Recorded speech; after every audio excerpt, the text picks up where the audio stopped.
Ya itu betul.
Okay, bismillahirrahmanirrahim. Assalamualaikum warahmatullahi wabarakatuh. Selamat pagi dan salam sejahtera.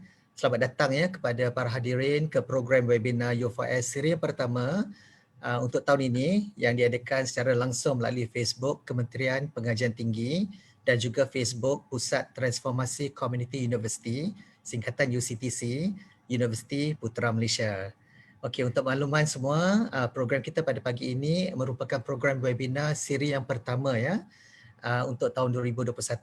Kita ada beberapa lagi program webinar yang dalam perancangan dan sukacita ya saya ingin mempromosikan sedikit tentang perancangan kita untuk menganjurkan program webinar U4S untuk tahun 2021.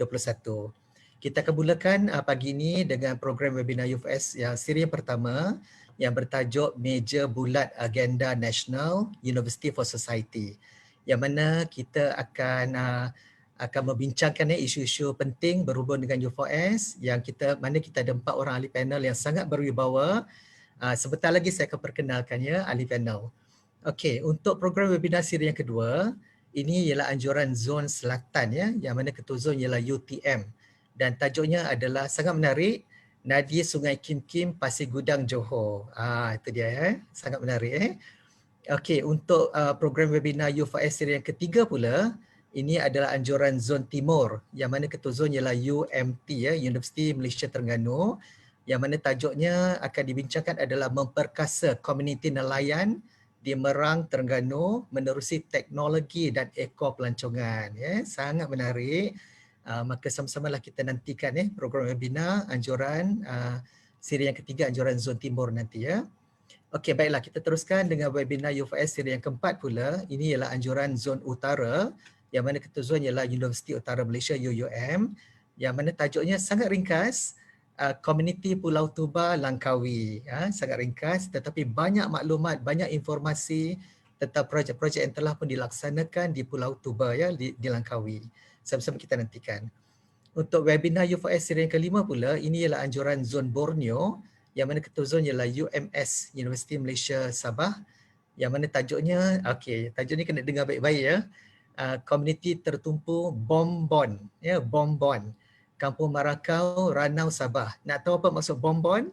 Sama-samalah kita nantikan program webinar U4S siri yang kelima, anjuran zon Borneo nanti.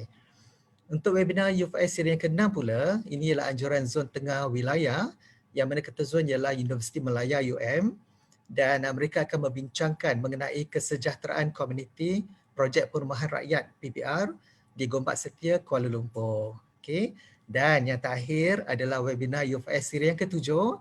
Ini ialah anjuran Zon Tengah Selangor yang mana ketua Zon adalah Universiti Kebangsaan Malaysia, UKM. Dan mereka akan membincangkan, mengupaskan mengenai pembasmian demam denggi dan kelestarian komuniti di Hulu Langat.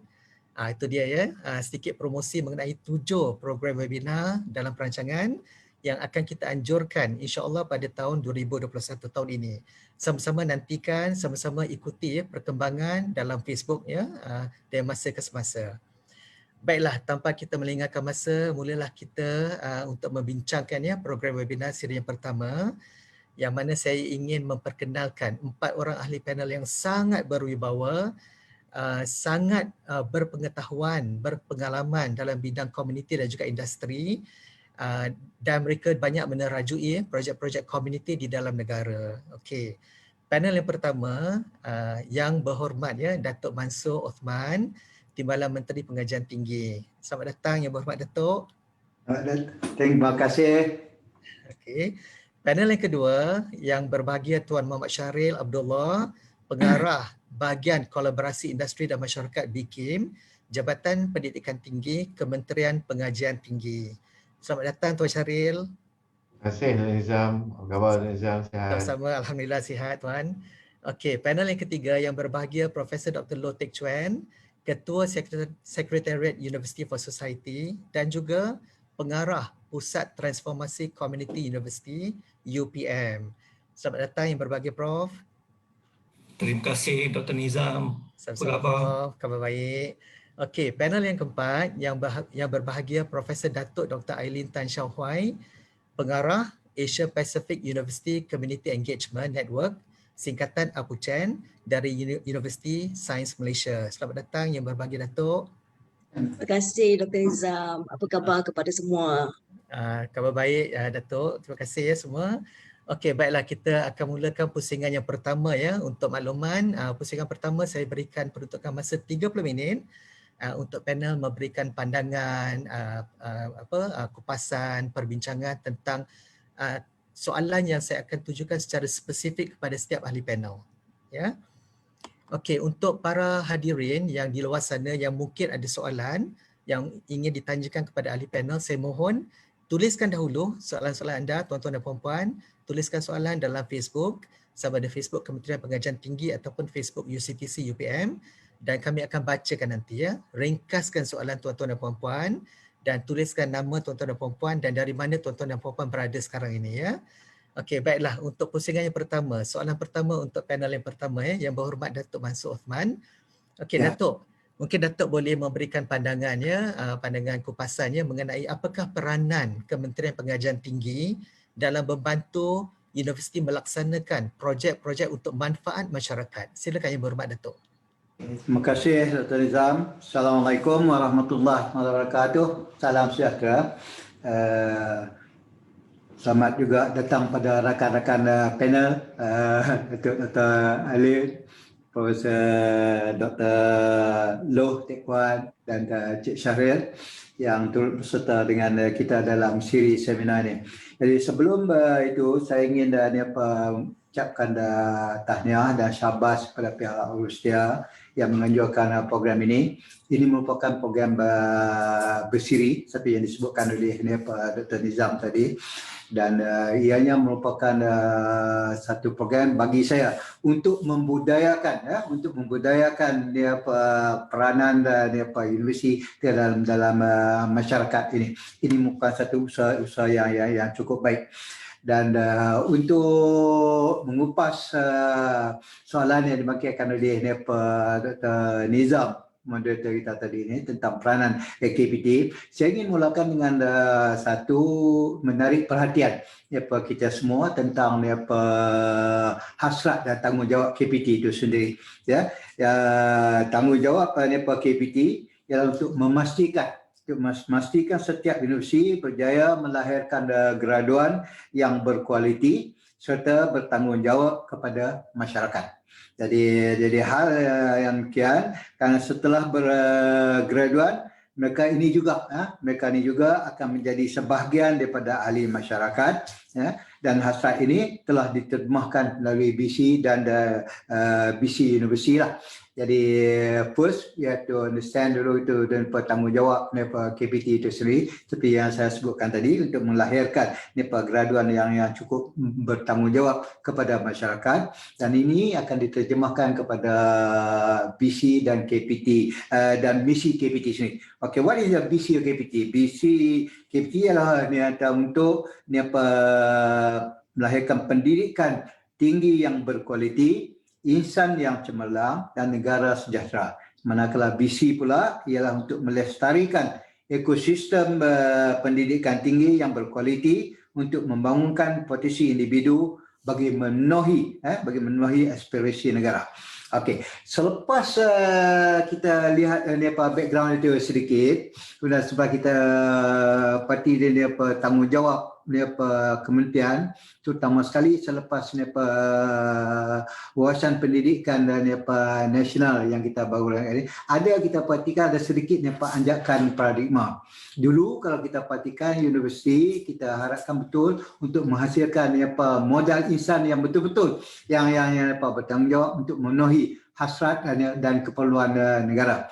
Tapi sekarang kita tengok ada sikit anjakan paradigma di situ, itu untuk memberi fokus sedikit, fokus kepada khidmat masyarakat. So ini yang kita cuba adakan siri seminar ini. Ini yang saya sebutkan mula tadi ini, yang kita ada sedikit anjakan paradigma.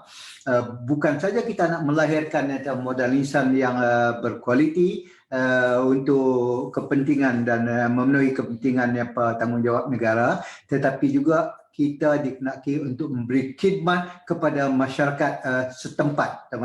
Kalau mesti di sebuah kawasan itu, kemudian kita memberi khidmat kepada masyarakat setempat itu. So itu yang latar belakang kepada siri inilah yang saya faham, dan saya betul-betul menyambut baik dan harap ia dapat dibudayakan seperti yang saya sebutkan tadi, supaya setiap orang kita memahami kenapa kita adakan program yang sebegini rupa society ini.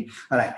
Berdasarkan pada latar belakang itu, apa yang boleh diberikan oleh KPT untuk membantu universiti bagi melaksanakan tanggungjawab ini, ya. Yang pertama yang saya nampak yang kita boleh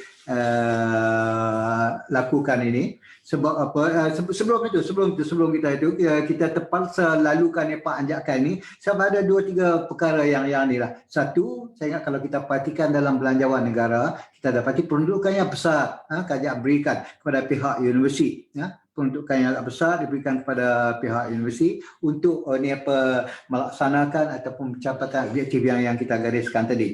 Dan yang keduanya, kita dapatikan juga yang pelaburan yang besar juga kita bagi tentang untuk pembangunan insan ini. Jadi oleh kerana ini menjadi hasrat utama kerajaan, maka keperluan ataupun objektif kita yang besar untuk memberikan khidmat kepada masyarakat ini kita boleh dapat kita penuhi. Jadi berdasarkan pada latar belakang demikian, maka KPT bagi saya memainkan 3 peranan besar dalam usaha ini, ya. Memainkan 3 peranan besar dalam usaha ini. Yang pertama ialah satu, dengan menyediakan peruntukan khusus kepada usaha-usaha seperti yang senarai program yang disebutkan oleh Dr. Nizam, moderator kita tadi, ya, yang merancang beberapa program itu. Maka KPT akan menyediakan program-program dalam bentuk peruntukan dana kas, itu yang pertama. Yang kedua, geran penyelidikan, serta platform dalam memperkasarkan kerjasama antara universiti dan industri. So itu yang pertama, maknanya tanggungjawab kementerian, dan kita kalau di sini melalui JPT di bawah BKIM ini untuk mencari dan menyediakan peruntukan yang diperlukan untuk pihak universiti menjalankan program-program seperti yang kita sebutkan tadi lah. Jadi contohnya seperti macam grant pendidikan translational bagi menghasilkan outcome, yang memberi impak kepada kerajaan, kepada komuniti dan juga industri dan serta akademia. Itu di antara contohnya. Mungkin selepas ini Syahril boleh perdalamkan beberapa bentuk grant yang sedia ada lah sepanjang tahun apabila program ini dilaksanakan. Itu yang saya nampak yang pertama. Dan saya harap pihak jabatan kita tidak akan jemu-jemu untuk mencari dana peruntukan ini. Dan ini boleh dilakukan dengan berbagai cara lah, dengan mendapat kerjasama dan juga input daripada universiti kita, terutama dalam untuk memenuhi dalam rancangan Malaysia, rancangan pembangunan Malaysia, seperti rancangan pembangunan Malaysia yang ke-12, ke-13 yang akan datang. Itu yang pertama. Maknanya di JPT ini mesti merancang keperluan peruntukan ini untuk universiti melaksanakan program-program penyelidikan dan juga program-program yang kita rencanakan seperti yang disebutkan ini. Itu yang pertama. Dan yang kedua, peranan yang besar yang boleh dimainkan oleh pihak kementerian ialah sebagai facilitator ataupun menyelaras. Maknanya facilitate kerja-kerja penyelidikan dan juga program-program khusus kemasyarakatan ini di antara kerajaan negeri dengan pihak berkuasa tempatan, dengan pihak industri sendiri dan juga pemimpin-pemimpin masyarakat di kawasan setempat. So ini peranan yang besar yang perlu dimainkan oleh pihak di KPT ini. So as a facilitator dan menyelaras. Dan dalam hal ini mungkin yang bahagian kita sebut ke sebentar lagi, bagaimana kita nak laksanakan perkara ini. Mungkin kita perlu adakan satu data bank yang baik, good data bank, efficient data bank untuk tujuan kita menyelaras, mengawal dan juga memantau perjalanan program-program yang itu. Dan sehubungan dengan itu juga, saya rasa satu perkara yang perlu kita bagi perhatian ialah tentang kerjasama rentas kementerian atau jabatan untuk melaksanakan facilitating sebagai facilitator ni. Kita sebagai facilitator. Right.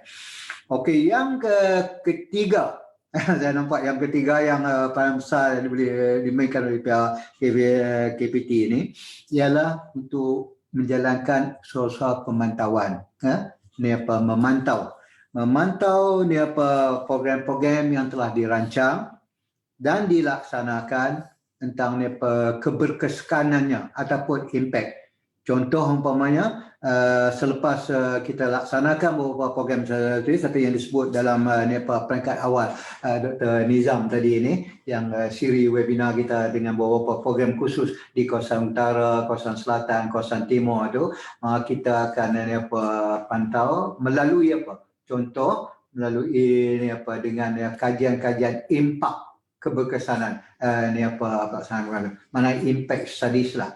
Sebenarnya kita akan dapat laporan berkala tentang progres ataupun kejayaan pelaksanaan program itu dan juga impaknya kepada masyarakat yang kita laksanakan lah. So itu merupakan saya rasa merupakan tugas besar yang digalas oleh dan perlu digalas oleh pihak KPT untuk merangsang pihak universiti kita mengambil inisiatif merancang dan melaksanakan program-program untuk masyarakat setempat. Seperti yang saya sebutkan tadi, ada segi anjakan paradigma tadi, kita bukan saja menghasilkan modal insan yang berkualiti bagi memenuhi keperluan negara, tetapi juga untuk memberi khidmat kepada masyarakat setempat di mana universiti itu berada. So itu yang yang ni saya percaya di bahagian kedua ni mungkin kita cakap sikit berkenaan dengan apa berkenaan dengan bagaimana kita nak laksanakannya lah, how do we do it, daripada peranan yang disebutkan tadi. So itu sebagai awal lah Dr. Nizam, ya, Baik. pembukaan awal. Terima kasih. Baik, Yang Berhormat Datuk, terima kasih. Banyak points yang dikongsikan. Mungkin saya akan rumuskannya dengan ringkas. Yang Berhormat Datuk ada menyampaikan maklumat tentang hasrat dan tanggungjawab KPT dalam projek U4S, dan Yang Berhormat Datuk juga ada berkongsikan tentang visi dan misi Kementerian Pengajian Tinggi. Dan antara perkara penting yang disebut oleh Yang Berhormat Datuk tadi, anjakan paradigma, yang mana kita semua dapat lihat sekarang ni peranan KPT bukan lagi semata-mata untuk menyalurkan ilmu, pengetahuan, tetapi lebih pada itu, sekarang kita beri manfaat, kita beri servis kepada masyarakat di luar sana, ya. Sebab universiti semua ada kepakaran, ya. Dan juga Yang Berhormat Datuk juga ada menyentuh dan membicarakan tentang peranan KPT, ya, yang mana ada 3 peranan yang telah pun disentuh tadi, termasuklah berhubung dengan peruntukan kewangan, belanjawan yang besar, menjadikan platform, ya, untuk kita berdialog, berkomunikasi dan berbincang, khusus tentang projek-projek yang melibatkan industri dan juga komuniti, ya, dan juga grant penyelidikan, ya. Itu antara yang saya dapat kupaskan, ya. Jadi kita teruskan. Apa kata kita mendengarkan pula pandangan, ya, daripada panel kita yang kedua, yang berbahagia Tuan Muhammad Syaril Abdullah, pengarah BKIM. Apakah agaknya, ya, Tuan Syaril, peranan BKIM dalam memacu agenda U4S dalam menerapkan konsep quadruple helix? Silakan Tuan Syaril. Bismillahirrahmanirrahim. Assalamualaikum warahmatullahi wabarakatuh. Salam sejahtera. Yang berhormat Datuk Dr. Mansur, Timbalan Menteri Pengajian Tinggi, rakan-rakan panel yang lain serta sidang penonton sekalian. Terlebih dahulu saya ucapkan terima kasih kepada Sekretariat UNC4S kerana menjemput saya mewakili pihak bahagian kolaborasi industri dan masyarakat untuk berkongsi sedikit berkaitan dengan UNC4S ini. Sebagaimana yang kita maklum bahawa UNC4S ini adalah program yang dibuat khusus bagi memberi peluang kepada warga universiti menyumbang khidmat bakti kepada masyarakat. Sebab itu kita nampak dari segi namanya telah memberi penjelasan berkaitan dengan tujuan diadakan, iaitu untuk daripada universiti kepada masyarakat. Saya amat setuju dengan apa yang dikatakan oleh Yang Berhormat Timbalan Menteri sebentar tadi, bahawa kerajaan telah memperuntukkan bilion kepada universiti, bukan hanya di peringkat 20 universiti awam, termasuk dengan kita ada 435 universiti swasta, universiti college ataupun institut pengajian tinggi swasta di luar sana. Dan saya lihat bahawa perlu untuk digembeling satu usaha yang sinergi bagi memberi impak yang lebih besar kepada masyarakat. Sebelum datangnya program UNC4S ini, kita sedar dan faham bahawa di setiap universiti telah ada pelbagai jenis program kemasyarakatan. Telah ada program-program yang bersifat memberi bantuan dari segi kewangan ataupun memberi bantuan dari segi pertukaran pengetahuan, dan juga ada program yang bersifat memerlukan tenaga fizikal. Contohnya aktiviti gotong royong, program keluarga angkat ataupun program kampung angkat dan juga sekolah angkat. Namun demikian, dalam kita melihat bahawa perlu ada dalam membentuk sebuah masyarakat yang berpengetahuan dan berteknologi tinggi, segala hasil penyelidikan, segala hasil yang telah ditemui di universiti sepatutnya dikongsikan dengan masyarakat dalam bentuk yang boleh dimanfaat.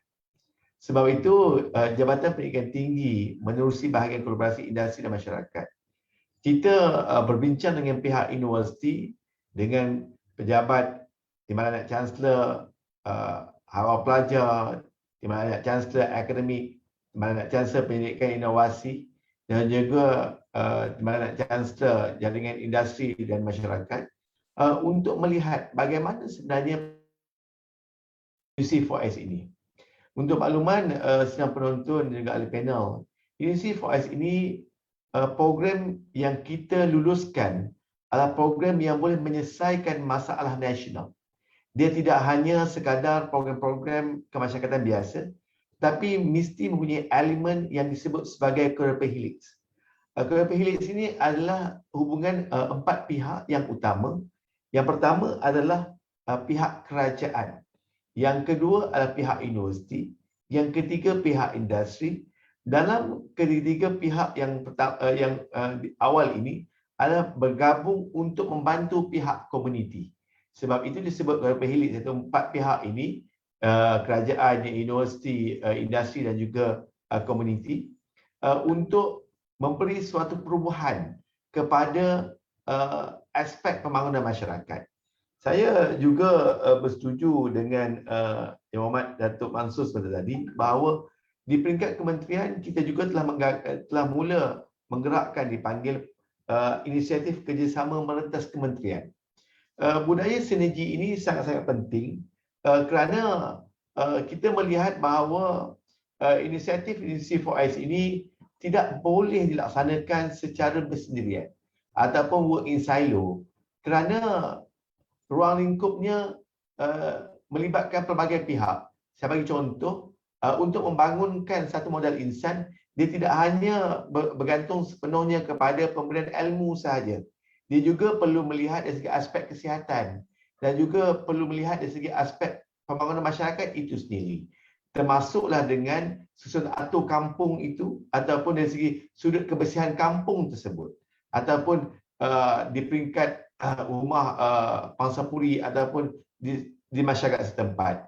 Sebab itu kita berpandangan bahawa kerjasama keempat pihak ini sangat-sangat penting kerana dia akan memberi suatu pulangan yang baik kepada masyarakat. Sebab itu dalam pelaksanaan University for Us ini kita memberi tumpuan untuk empower masyarakat supaya masyarakat boleh menjadi masyarakat yang sejahtera. Dalam kita memastikan kesejahteraan masyarakat ini berpandukan SDG, Sustainable Development Goal yang telah kita gagaskan. Dan kita juga mahu masyarakat mengetahui bahawa pihak universiti, pihak kerajaan, pihak industri juga sedaya upaya cuba membantu masyarakat untuk masyarakat dapat menjalani kehidupan dengan lebih baik. Sebab itu, kalau kita lihat sebenarnya, projek-projek University for Us ini, dia tidak hanya sekadar kita melaksanakan pilot project. Projek yang kita luluskan adalah projek yang sebenarnya telah berjaya dilaksanakan di tempat yang lain, mungkin dalam skala yang kecil. Tetapi apabila kita bawa ke projek University for Us dengan kerjasama semua pihak, dia akan memberi impak yang lebih besar. InsyaAllah dalam pusingan-pusingan akan datang, saya akan berkongsi projek yang telah kita laksanakan. Tapi dalam pusingan yang pertama ini, saya melihat bahawa sangat-sangat penting kalau kita lihat bagaimana bantuan-bantuan daripada pihak-pihak yang terlibat ini. Saya nak bagi contoh satu. Kita telah melaksanakan program University for Us di Pulau Tuba di Langkawi. Yang mana program di Pulau Tuba ini kita, kalau penonton belum pernah pergi ke Pulau Tuba adalah pulau yang masih lagi tidak ada pembangunan sebagaimana Pulau Langkawi.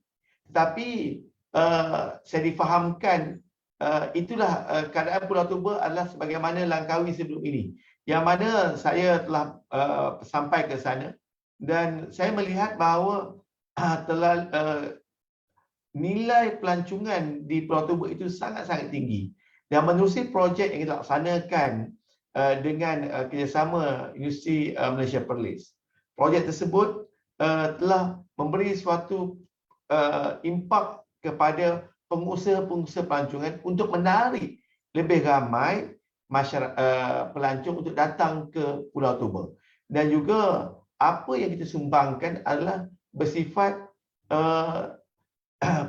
sesuatu dipanggil sebagai one stop center untuk membantu pengusaha-pengusaha ini memasarkan produk mereka. Sebab itu saya kira Dr. Nizam bikin sangat committed dalam memastikan setiap program UC4S itu mesti menitik beratkan elemen kehidupan helix. Dan sebagaimana kita sedia dan faham bahawa sekiranya proyek-proyek tersebut tidak ada elemen kehidupan helix ini agak sukar untuk kita luluskan, dan juga kita meraihkan partisipasi pihak industri yang menjadikan program UC4S ini juga sebahagian daripada program corporate social responsibility mereka. Saya kira Dr. Nizam itu seberingkas diberikan pengumuman ini, dan insya-Allah saya juga akan berkongsi untuk pusingan akan datang. Itu saja Dr. Nizam. Okey, terima kasih banyak-banyak Tuan Syaril ya atas perkongsian maklumat tadi. Bagi para hadirin yang tertanya-tanya apakah maksud sebenar quadruple helix, saya yakin soalan itu telah pun terjawab ya tadi sebentar tadi. Jadi mungkin saya ambil masa sedikit ya, 1 minit untuk saya rumuskan ya, kupaskan. Tuan Syaril banyak memberikan penekanan tentang fokus projek U4S iaitu memberikan manfaat sepenuhnya kepada masyarakat ya. Itu fokus utama program U4S. Kita ingin ya memberikan impak yang lebih besar. Niat kita baik, murni untuk kita meningkatkan pendapatan sosioekonomi masyarakat di luar sana ya, komuniti. Dan banyak projek-projek dan program telah pun dilaksanakan ya sebenarnya oleh pihak universiti sebelum ini, dan ada yang memberikan fokus kepada bantuan kewangan, bantuan bukan kewangan, pemindahan ilmu dan sebagainya. Jadi kita lihat sekarang ni fokus U4S pun konsep yang sama, tetapi sekarang kita melibatkan quadruple helix. Apa maksud quadruple helix? Dia melibatkan gabungan kerjasama antara 4 komponen penting dalam projek U4S. Yang pertama adalah negara ya, yang kerajaan ya, yang kedua ialah universiti, yang ketiga ialah industri, dan yang keempat yang paling penting ialah community. Jadi 4-4 ni perlu bekerjasama untuk kita melaksanakan projek-projek untuk memberikan manfaat kepada masyarakat ya, komuniti di luar sana. Dan semua tak boleh kita bekerja sebagai silo ya, secara individu. Kita perlu bekerjasama ya, melibatkan 4-4 komuniti ini, 4-4 entiti di sini ya. Okey, baik. Sekarang apa kata kita berpindah, kita mendengar pula pandangan panel yang ketiga yang berbahagia Profesor Dr. Loh Teck Chuan. Yang berbahagia Prof, apa agaknya ya dan bagaimanakah pelaksanaan konsep transformasi program universiti kepada masyarakat, khususnya dari aspek konsep U4S dan juga melalui penggunaan teknologi dan inovasi. Silakan Prof. Terima kasih Dr. Nizam. Salam sejahtera kepada Yang Berhormat Datuk Mansur Osman, Tuan Syaril selaku pengarah bikin, Prof. Datuk Aileen yang di mana adalah pengarah untuk Abu Sen. Terima kasih ke atas soalan yang ditanya oleh Dr. Nizam. Memang susah nak dijawab kalau kita fikirkan. Tapi walau bagaimanapun saya akan cuba sedaya upaya untuk kemungkinan saya akan sentuh sedikit berkenaan dengan sejarah yang U4S ni. Sebenarnya idea U4S ni telah dicetuskan sejak tahun 2019. Di mana masa tu kita cuba menekankan bahawa fokus universiti adalah untuk menyumbang kepada pembangunan masyarakat. Manakala sekolah pula, kemungkinan ada orang yang bertanya, macam mana dengan sekolah? Sebenarnya sekolah itu kepada komuniti setempat. Itu sebabnya kalau kita lihat semula U4S ni, dia adalah berdasarkan seperti yang Tuan Syaril nyatakan, iaitu quadruple helix engagement. Ini adalah selaras dengan buku panduan di mana kita nak melaksanakan iaitu jaringan industri di Universiti Awam yang diterbitkan oleh JPT pada tahun 2018, iaitu Redesign University Higher Education, iaitu University Industry dan Community Engagement.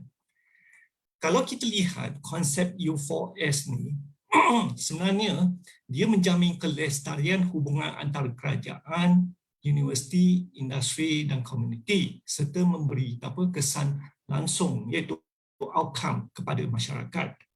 Selain daripada itu, yang paling penting sekali kita nak menghak upaya masyarakat Malaysia untuk menjadi masyarakat yang sejahtera selaras dengan keperluan masyarakat itu sendiri bagi pembangunan negara yang mampan.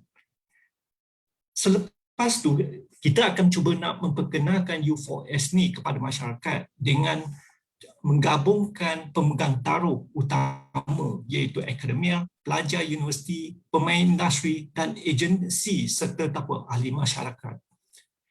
Dan yang paling penting sekali ialah kita cuba nak menjayawara kejayaan program pemindahan ilmu ini oleh pelbagai universiti kepada beberapa kelompok masyarakat setempat.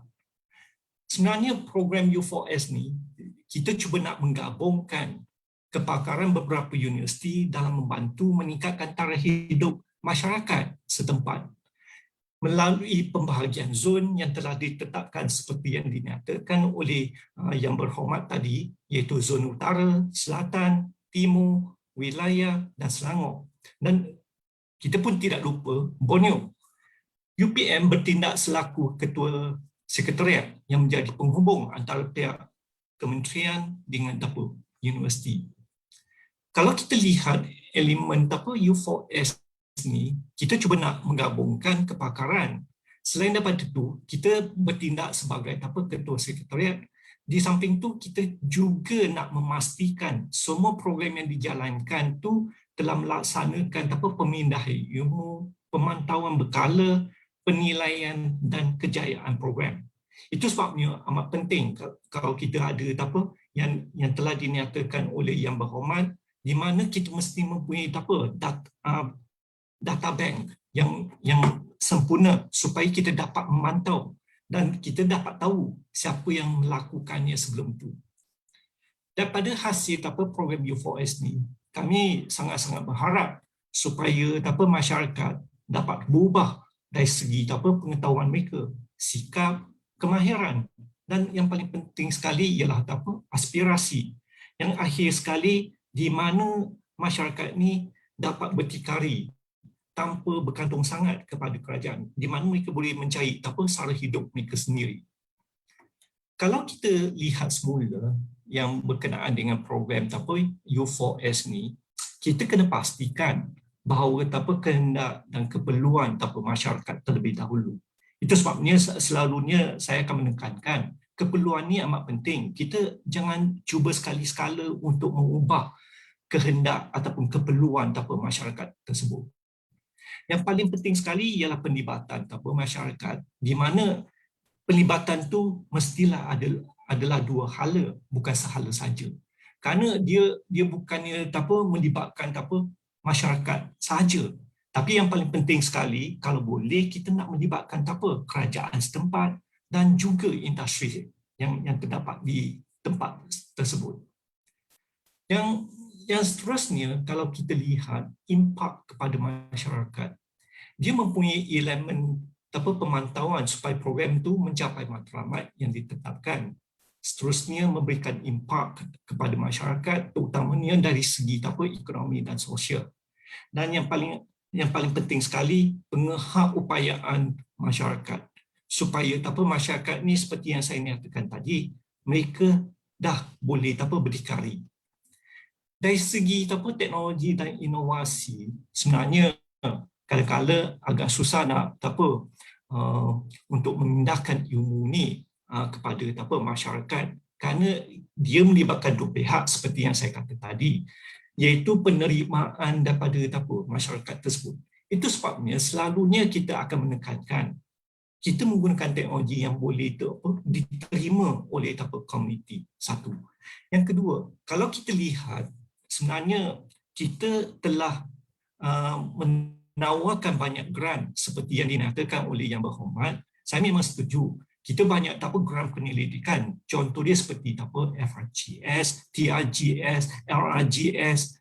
Kebanyakan grant ni ialah untuk penyelidikan, untuk menjanakan ilmu dan pengetahuan dan teknologi. Tapi masalah dia, kita tak pernah memindahkan ilmu pengetahuan tersebut kepada masyarakat. Itu sebabnya masyarakat sebenarnya tidak dapat menikmati teknologi tersebut ataupun pengetahuan tersebut. Itu sebabnya adalah tiba masanya di mana bila adanya grant KTP, di mana grant KTP ini dia memang mementingkan grant untuk komuniti, iaitu pemindahan ilmu. Di mana grant ni selalunya kita akan tekankan kepada pemindahan ilmu, tapi bukannya penyelidikan. Itu sebabnya yang paling utama sekali, seperti yang saya nyatakan tadi, grant ni yang paling utama, kita kena menilai, memantau dan memastikan masyarakat itu berubah sikap, aspirasi dan seterusnya pengupayaan yang bagi komuniti yang terlibat. Yang kalau saya lihat sebenarnya grant community ini kalau berbanding dengan grant penyelidikan tak begitu banyak kalau berbanding dengan grant penyelidikan. Itu sebabnya saya memang berharaplah pada masa depan kemungkinan kita boleh menekankan grant community ini. Kerana kita banyak menjanap teknologi atau membangun teknologi dan pengetahuan, tetapi pemindahan ilmu itu merupakan satu gap yang amat besar. Saya rasa itu saja maklumat daripada saya, kemungkinan ataupun perkongsian daripada saya serahkan kepada Dr. Nizam untuk seterusnya. Okey, terima kasih banyak-banyak yang berbahagia Profesor Dr. Loh atas perkongsian maklumat yang tadi tu sangat berguna dan banyak manfaat ilmu yang kami dapat antara lain Prof Loh ada menyebut tentang sejarah penubuhan U4S yang bermula pada bulan Januari tahun 2019 yang mana banyak diperkatakan universiti banyak mempunyai ilmu pengetahuan, kemahiran, hak cipta dan sebagainya. Mengapa tidak kita turunkan semua yang kita bangunkan di universiti kepada masyarakat untuk manfaat masyarakat. So itu yang disebut oleh Prof Loh sebentar tadi Yang mana Prof Loh juga ada menyebut tentang fokus universiti ialah menyumbang kepada kesejahteraan, kebajikan komuniti di luar sana. Dan konsep U4S yang Prof Loh ada sebut tadi ialah menjamin kelestarian di antara kerajaan dan komuniti melalui universiti awam di seluruh negara. Banyak projek yang telah pun dilaksanakan Antara perkara penting yang Prof Loh sebut tadi ialah konsep sikap, kemahiran dan juga aspirasi. Jadi apa yang kita buat U4S ialah kita menurunkan ilmu kepada komuniti, mengajar mereka tentang sesuatu teknik ataupun kaedah, dan dengan mempunyai kemahiran mereka bolehlah berdikari dan mudah-mudahan mereka mempunyai sikap yang positif untuk berubah, untuk meningkatkan pembangunan kehidupan mereka sendiri Itu antara yang disebut oleh Prof Loh tadi. Dan Prof Loh juga ada menyebut tentang kepentingan quadruple helix sekali lagi disebut quadruple helix, 4 komponen memainkan peranan yang sangat penting iaitu komponen yang melibatkan agensi, kerajaan, industri dan juga masyarakat komuniti. So itu sangat-sangat penting untuk dilaksanakan. Dan Prof Loh juga ada sebut tentang grant grant KTP itu ialah grant pemindahan ilmu. Jadi kerajaan pun banyak memberikan peruntukan kewangan untuk kita berikan dalam bentuk grant, dan grant ini kita gunakan untuk menyalurkan ilmu kepada komuniti So itu antara yang saya kupaskan yang telah pun dibincangkan oleh yang berbahagia Profesor Dr. Loh Teck Chuan. Okey, baiklah kita sampai ke sekarang ni ke panel yang keempat. Soalan pertama yang berbahagia Profesor Datuk Dr. Aileen Tan. Okey, Datuk mungkin Datuk boleh bincangkan sedikit tentang peranan Apu Chan peranan Apu Chan dalam memperkasakan konsep U4S ke peringkat antarabangsa khususnya kepada masyarakat. Silakan yang berbahagia Datuk. Terima kasih Dr. Nizam. Salam hormat dan salam sejahtera yang berbahagia Datuk Mansur dan para panelis yang dihormati tuan-tuan dan puan-puan. Izinkan saya menjelaskan sedikit mengenai APUSEN. APUSEN, Dr. Nizam sebutannya APUSEN APUSEN iaitu Asia Pacific University Community Engagement Network merupakan satu jaringan libat sama komuniti dengan universiti yang dimulakan di Malaysia B-Champion Malaysian University Champion Days oleh beberapa yang dimulakan oleh beberapa universiti tempatan pada tahun 2011 di mana sekretariatnya ditempatkan di Universiti Sains Malaysia.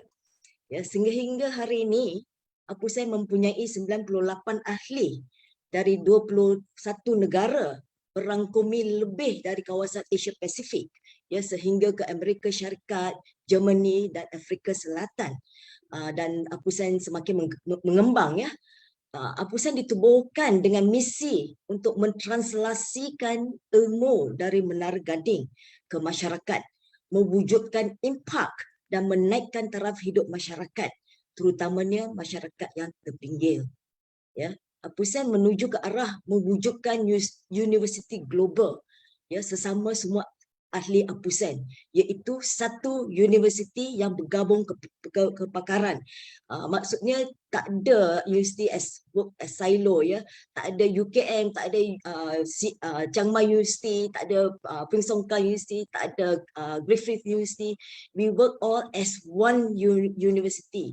Dan kita call ourselves the global university, ya, yang menggabungkan kepakaran dan tenaga bukan hanya dari sebuah institusi ataupun sebuah negara, tetapi dari 98 institusi dari 21 negara, semua ke arah menghasilkan penyelesaian isu semasa dan juga isu global.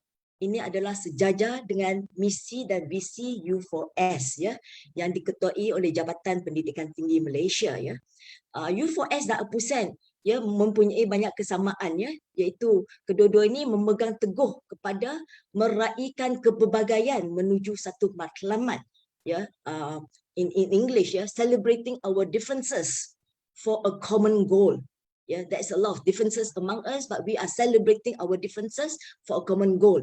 Ya, iaitu mempertingkatkan taraf untuk menghala the goal tu, untuk mempertingkatkan taraf hidup komuniti yang terpinggir serta memperkasakan generasi muda, harapan kita, ya. Jadi APUSEN bekerja rapat bukan sekadar dengan institusi pengajian tinggi, tetapi juga dengan NGO serta industri dan korporat pada peringkat nasional dan juga antarabangsa. Ya. APUSEN mengamalkan pendekatan turun ke padang dan merasai apa yang dirasai oleh komuniti sebelum menghulurkan bantuan melalui aktiviti libat sama, iaitu dari teori ke implementasi. Ya, kita perlu didedahkan kepada, ya, ahli-ahli APUSEN semua perlu didedahkan kepada realiti kemiskinan, realiti kelaparan, realiti pencemaran alam sekitar dan sebagainya untuk memahami isu semasa, isu tempatan dan isu global sebelum dapat memberikan penyelesaian berdasarkan teori dan data hasil dari penyelidikan di Menara Gading. Ya. Pendekatan APUSEN adalah sejajar dengan pendekatan U4S, iaitu mempraktikkan pengkongsian pengalaman tempatan untuk penyelesaian isu global, local solution for global issue. Ya, kerana APUSEN merupakan satu jaringan antarabangsa. So we have selalu memberi penekanan kepada isu global, ya.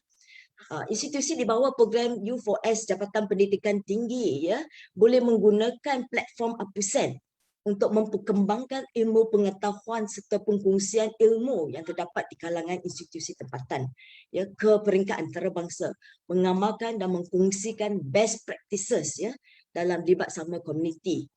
Ya. U4S, ya, boleh menggunakan platform APUSEN untuk memberikan pendedahan kepada staf, ya, bukan sahaja pelajar tetapi staf, sama ada staf akademik atau non-akademik, ya, dari institusi pengajian tinggi tempatan untuk mendapatkan pendedahan antarabangsa, mempraktikkan pengalaman tempatan untuk penyelesaian global, ya. Pendedahan di luar negara menggunakan pengalaman tempatan untuk menyelesaikan masalah global adalah amat penting, ya, untuk membentuk jiwa komuniti di kalangan generasi muda kita, iaitu harapan masa depan kita. Jadi pendedahan dan pengalaman staf dan pelajar dari institusi tempatan di luar negara, iaitu di luar zon keselesaan mereka, outside their comfort zone, ya, akan pasti membentuk generasi masa hadapan yang berpandangan luas dan juga mempunyai keupayaan menyelesaikan masalah, sama ada masalah tempatan ataupun masalah antarabangsa secara holistik. APUSEN menggalakkan pertukaran staf dan pelajar dari negara lain ke Malaysia juga, ya, untuk mendapatkan pendedahan kepada pendekatan yang digunakan oleh institusi pengajian tinggi di luar untuk perkongsian ilmu, idea dan inovasi ya demi kebaikan komuniti melalui partnership engagement. Ya, sebagai contoh ya, I nak kongsi sikit satu contoh ya, semasa Nepal melanda bencana gempa bumi pada tahun 2015 ya.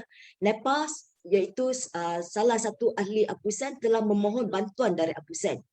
Susulan dari itu, APUSEN telah melawat daerah Gokha ya, yang tempat yang dilanda gempa bumi itu, dan membincang keperluan mereka ya, seperti apa yang Prof Loh cakap dengan seperti apa yang Tuan Syaril bincangkan. We need to know what is their needs ya, sebelum kita masuk ke kampung, ke komuniti dan memberi sumbangan ataupun memberi arahan ya. Jadi kita turun ke Gokha, Nepal, membincangkan keperluan mereka dan seterusnya memadankan keperluan Nepal dengan kepakaran dan sumbangan yang ada.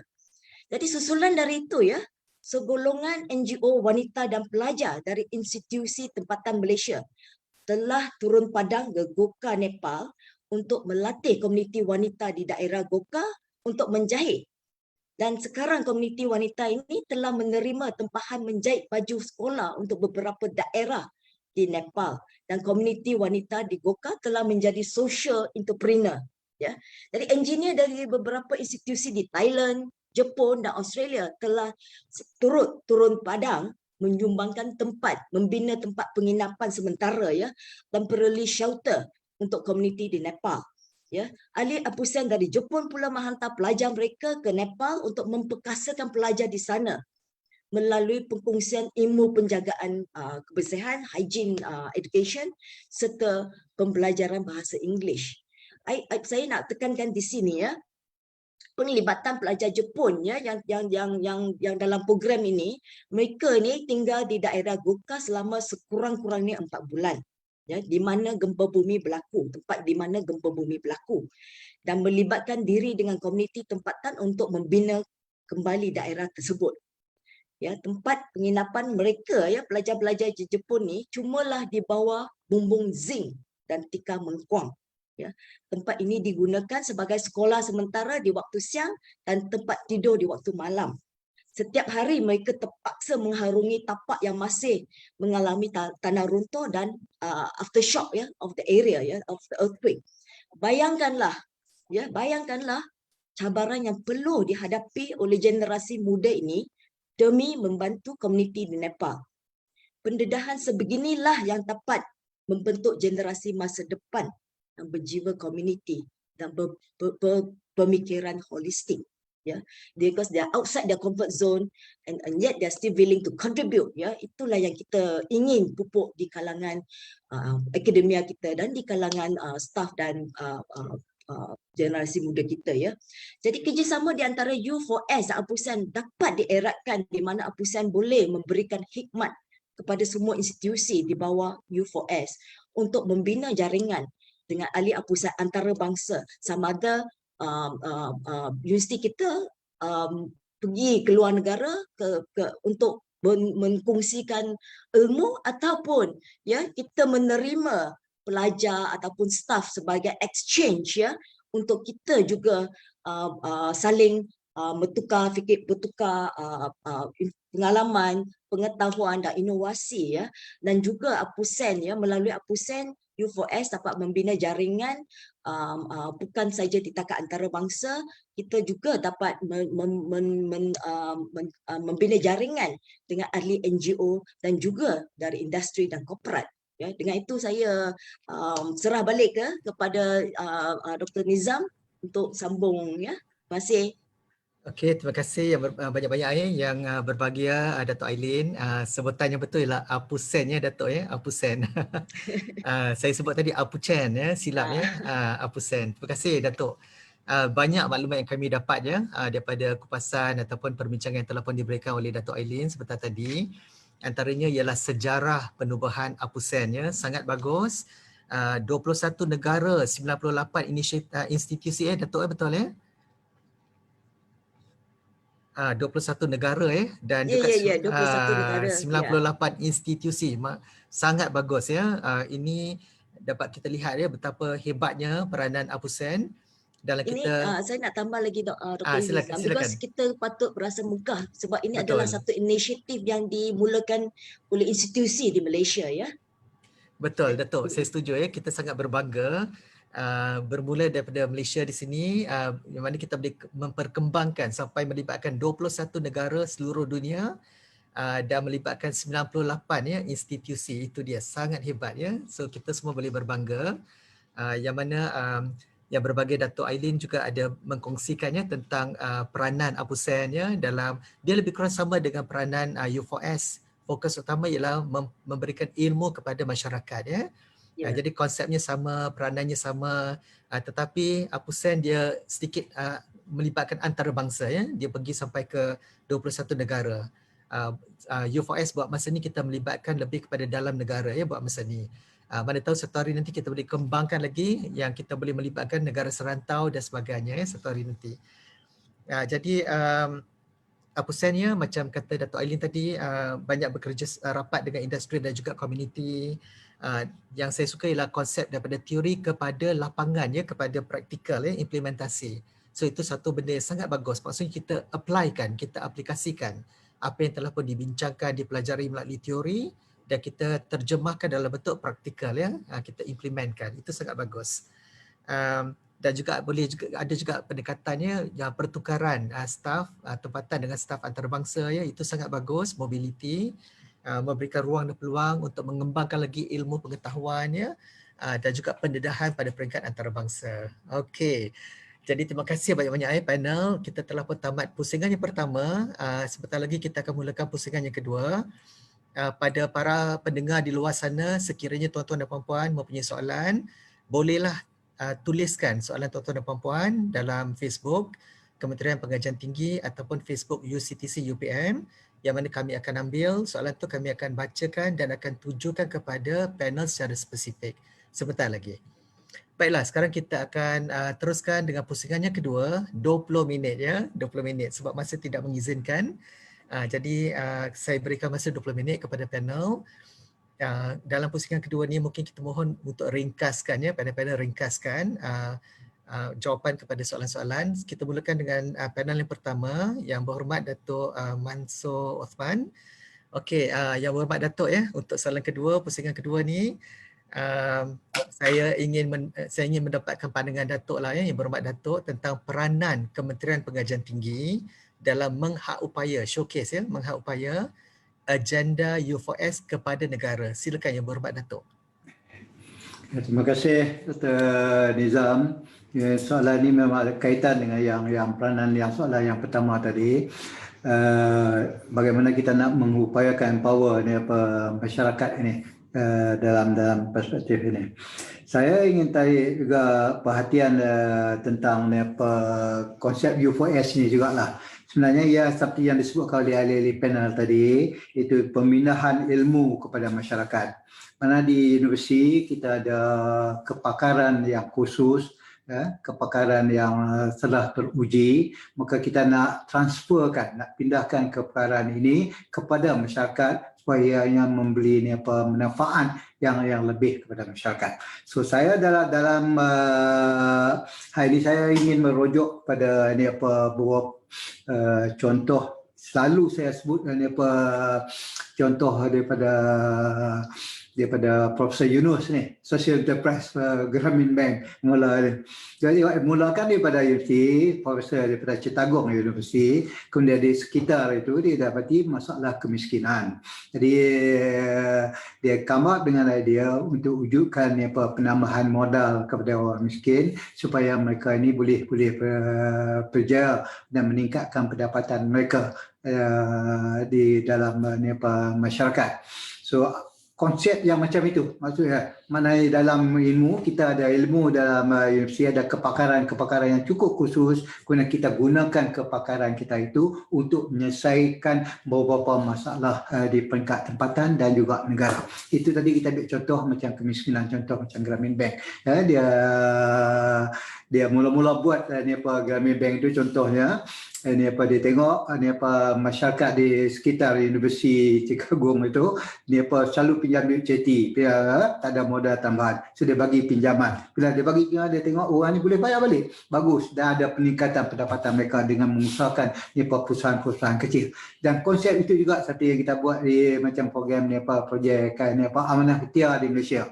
Dari itu. Mana projek tekun So maknanya kita pindahkan ilmu daripada universiti kita, mula daripada universiti, pergi kepada manfaat masyarakat dengan mengembalikan nipa jaringan seperti yang kita kata tadi, kita tahu insalo dengan berbagai-bagai agensi yang lain. So itu yang Musa itu. Pindah ilmu, kepakaran universiti, kemudian kerjasama dengan berbagai-bagai agensi. Macam kita usahakan di sini, di peringkat kementerian ini, macam meretensi kementerian. Kemudian dengan jabatan-jabatan yang lain. So macam contoh kalau nak atasi masalah kemiskinan, poinnya. Kalau ambil masalah dia hal pertanian, masa kena bekerja dengan jabatan pertanian, dengan jabatan-jabatan yang lain, supaya penyertaan masyarakat itu dengan secara lebih menyeluruh dan lebih berkesan lagi. So itu yang pertama, maknanya kita translate seperti yang disebutkan oleh tadi Dr. Nizam sini pun sebut tadi ini, kita terjemahkan teori yang kita ada di universiti, kepakaran ilmu ini kepada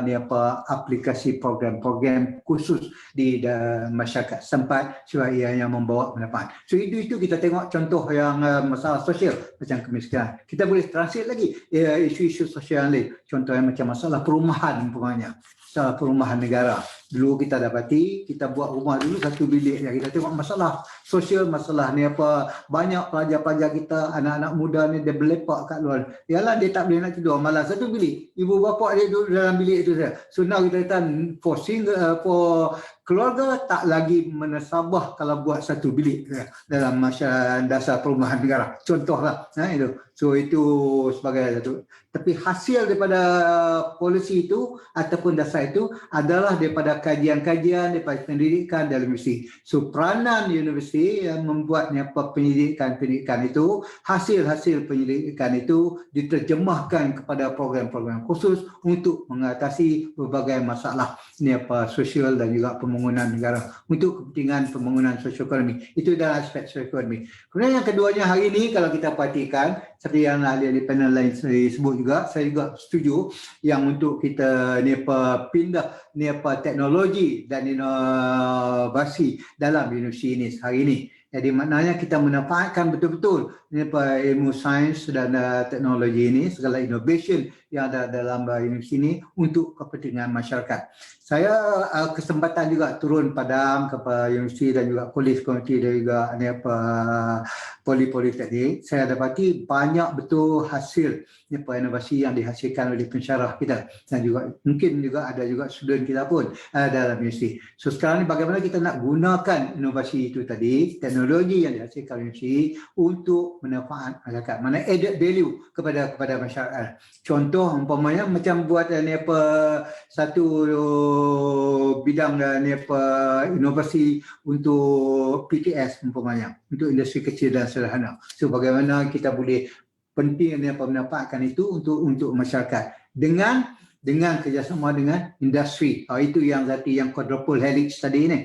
So maknanya now kita bukan lagi wujud tripartite alliance, bukan lagi universiti, industri dan masyarakat, tapi juga dengan lain-lain lagi dengan kerjasama agensi-agensi dan juga kementerian-kementerian yang lain juga, lain-lain pemegang taruh yang lain juga lah. Tapi yang Datuk Alin sebut tadi di peringkat antarabangsa pun. So sekarang ni yang lebih maksudnya kita sekarang ni dah ada jaringan di peringkat antarabangsa pun. So mana kita betul-betul kena memanfaatkan ilmu, hasil inovasi dan juga yang dihasilkan dalam universiti dan kerjasama dengan industri, kemudian kaitan dengan itu di peringkat bukan saja dalam negara tapi juga di peringkat negara antarabangsa seperti yang Datuk Alin sebut tadi lah. Dan yang kedua yang saya ingin tarik perhatian saya nampak untuk betul lagi nak memperkasakan lagi usaha-usaha yang kita lakukan ini, saya harap pihak alumni mesti memainkan peranan lagi bagi membantukan dalam usaha ini. Sebab kalau kita perhatikan alumni kita ni banyak betul. kalau ambil UiTM umpamanya, dia ada dekat 800,000. Begitu dengan universiti lain pun. So sekiranya alumni-alumni yang berjaya ini palsah balik, give back to the university dan juga society, maka kejayaan mereka itu dapat kita kongsikan bersama untuk bukan saja kepada universiti tapi juga kepada masyarakat. Jadi maknanya alumni ini boleh bekerjasama balik dengan ini, kita structure dia betul-betul peranan yang dimainkan oleh alumni ini dalam program-program University for Society ini, U4S, dalam bentuk mana kita libatkan sama. Sebab ramai alumni yang successful people di Malaysia ni hasil daripada universiti kita tu. So I think it's time to give back to the university and to the society yang universiti memberi khidmat kepada mereka. So itu yang saya nampak dua perkara yang untuk empower masyarakat. Kerjasama jaringan yang usaha dan peranan alumni mana mewujudkan lagi juga platform sampingan, platform sampingan dan juga sokongan kepada kepada usaha yang kita laksanakan ini. Ya, itu dulu daripada Talizam. Terima kasih. Okey, terima kasih banyak-banyak Yang Berhormat Dato' atas penjelasan yang diberikan kepada soalan yang kedua. Saya lihat dalam Facebook banyak soalan yang ditanyakan oleh para peserta kita di luar sana. Jadi untuk memberikan lebih banyak masa, ruang untuk panel menjawab soalan, maka saya tidak merumuskanlah apa yang telah pun dibincangkan dan disampaikan oleh Yang Berhormat Dato' tadi. Maka kita terus ke panel yang kedua yang berbagi Tuan Muhammad Syahril untuk soalan kedua dalam pusingan kedua ni. Okey, Tuan Syahril, mungkin Tuan Syahril boleh membincangkan tentang macam mana mungkin BKIM menjayawara program pemindahan ilmu universiti kepada kelompok masyarakat setempat. Silakan Tuan Syahril. Terima kasih Dr. Nizam. Di samping saya menjadi panel, saya juga mendapat banyak ilmu daripada panel-panel yang lain. Betul. Saya pun sama. Ya. So daripada Dr. Aileen dan juga Prof. Loh. Saya melihat bahawa apabila kita menyebut berkaitan dengan program pemindahan ilmu kepada masyarakat setempat, universiti tempat yang paling penting untuk kita memberi tumpuan, kerana kalau kita lihat kedudukan sebuah universiti itu berada di tengah-tengah masyarakat, dan sepatutnya apa yang kita harapkan adalah universiti mesti memastikan limpahan ilmu berlaku di luar daripada pintu pagar universiti. Kerana kalau kita lihat, sebagaimana saya sebut tadi, lokasi universiti itu berada di tengah masyarakat.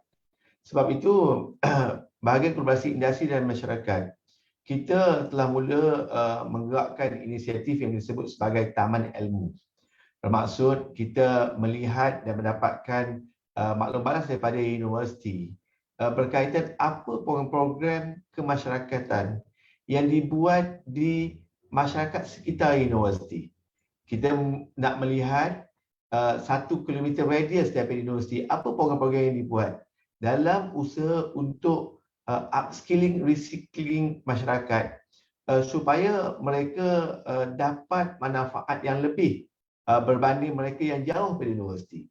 Kerana kita sudah faham, sebagaimana saya kongsikan pada pusingan yang pertama, kita ada 20 universiti awam, kita ada 435 universiti swasta, kolej swasta, kolej universiti swasta, dan di samping itu juga kita ada politeknik dan kolej community.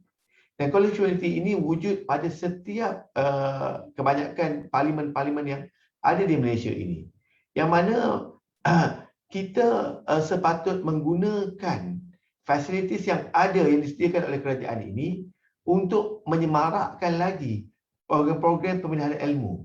Kita bayangkan, sekiranya setiap universiti, politeknik, college community ini sahaja memberi tumpuan kepada membangunkan masyarakat 1 km radius ataupun 5 km radius daripada institut pengajian tinggi masing-masing, sudah pasti kalau kita mapping keseluruhan negara, kita akan dapat mewujudkan lebih banyak ataupun membekalkan lebih besar masyarakat berilmu ini. Kerana apa? Kita melihat bahawa kos adalah satu cabaran yang kita hadapi dalam proses pemindahan ilmu. Kalau kita tengok kos sebenarnya, tenaga pakar percuma, tetapi kos pergerakan, logistik, tempat tinggal, memberi menelan belanja yang agak besar dalam program-program pemindahan ilmu. Tapi sekiranya kita memberi fokus kepada lokal community, kos itu akan dapat dikurangkan. Kita lihat bahawa projek yang telah dibuat oleh universiti memberi manfaat kepada pembangunan masyarakat. Sebagai contoh, kalau kita kira analogi yang saya selalu berikan kepada rakan universiti adalah universiti ini adalah tempat lahirnya cerdik pandai. Kita ada ratusan profesor dan sepatutnya kita boleh katakan bahawa dalam universiti ini adalah tempat cendekiawan. Dan mereka yang berada berdekatan dengan pintu pagar ataupun pagar universiti ini adalah mereka yang sepatutnya mendapat limpahan rahmat pendidikan tinggi itu. Dan sepatutnya kalau kita lihat keputusan peperiksaan mereka sepatutnya lebih baik berbanding pelajar yang berada di pedalaman. So konsep taman ilmu ini kita lihat akan kita laksanakan setelah kita fine tune beberapa kriteria yang mana kita melihat budaya sinergi ini. Kerana sebagaimana yang disebut oleh Prof. Loh tadi, kita melihat apa disebut sebagai community based need analysis. Kita nak melihat apa sebenarnya kehendak masyarakat. Dan kehendak masyarakat ini mesti kita laksanakan secara sistematik menerusi satu kajian yang komprehensif. Kerana mungkin apa yang diperlukan oleh masyarakat bukan perkara pokok. Dan kita harus melihat kepada root of cause supaya apa yang kita selesaikan tersebut dapat memberi kesan jangka masa panjang. Saya nak juga dalam pusingan ini Dr. Nizam berkongsi berkaitan dengan clusteran program-program yang dilaksanakan. Dalam UC4S, kita ada kontrak ataupun kita ada disebut sebagai akad di antara pihak pengendali program dengan pihak komuniti adalah dalam tempoh 2 tahun. Tahun yang pertama memang kita akan membimbing mereka, kita akan close monitor, kita akan bimbing mereka secara rapat. Apabila tempoh setahun, kita akan pindahkan tanggungjawab itu kepada kepimpinan setempat supaya dalam tempoh setahun kemudiannya adalah kita akan mula untuk melepaskan tali ataupun kawalan kita perlahan-lahan supaya mereka boleh bergerak sendiri. Dan selepas tempoh 2 tahun itu, kita menjangkakan mereka mampu untuk berdiri sendiri supaya tim yang ada ini akan memberi tumpuan kepada tempat yang lain. So, kaedah ini yang kita lihat akan banyak dapat membantu menggerakkan masyarakat.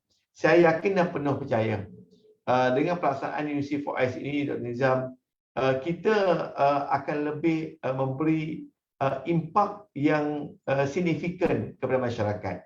Sebab itu kita sangat berharap lebih ramai tenaga-tenaga pakar pada universiti, di kalangan ahli akademik, di kalangan penyelidik dapat menterjemahkan hasil-hasil kajian dan kejayaan mereka dalam bentuk yang boleh dimanfaat.